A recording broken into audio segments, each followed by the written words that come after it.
Hello guys, what's up? So natin parcel guys. Itong in-order si Shopee. So siya guys. Crossover ni siya guys. Para sa atong many sounds. So ato ang i-open kung na ba ni sulod. So shout out dahil sa ako ang Pariondo. Kasi nag-deliver ani bisa gabi na. So i-open na to guys. So ang price ani niya guys, ara guys, 1,398. So open na to kung naisulod. So na siya guys. So iyang brand DBX, mga mumurahin lang. Mana yang itsura. So nay manual.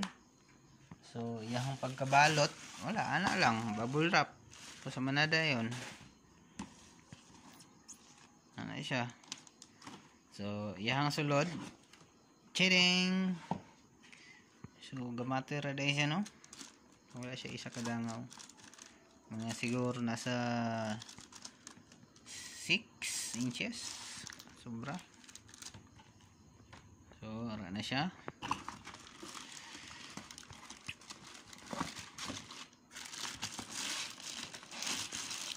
Ang sa lagay siya, wala tay cellphone holder, kubre manggod tay. Wa man tay gibayaran ni Facebook mao.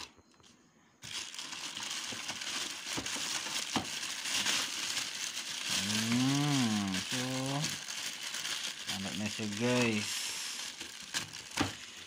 Aura na siya. So para sa mga mangutana kung unsa ni siya. So ang tawag ni guys, crossover. So kung nakay sounds, gusto nimo ihiwalay ang bass, mid, high, o mid, vocal, high, yan Twitter niya. So mo ni ang kailangan nimo guys para ma-separate nimo siya ang every vocal niya, bass ano. Kay pangit man gud kung ang pang vocal ni mga speaker masudan siya og bass, so na siya tendency masunog. So kani ato guys, pang kuan lang ni siya ha. Beginners only. So dili tahawod ni. So siya. So baratohon lang gani ang ato ang gi-purchase. This lang. So 15 watts siya. So muna iyahang output channel. Na siya high, mid, low. Na siya low, mid, high. So input, so gikan sa mixer padto diri, or kung naka equalizer. So channel 1 and channel 2. So ang iyang nalan siya ay low, wala siya sub. So kinani siya guys pang beginner.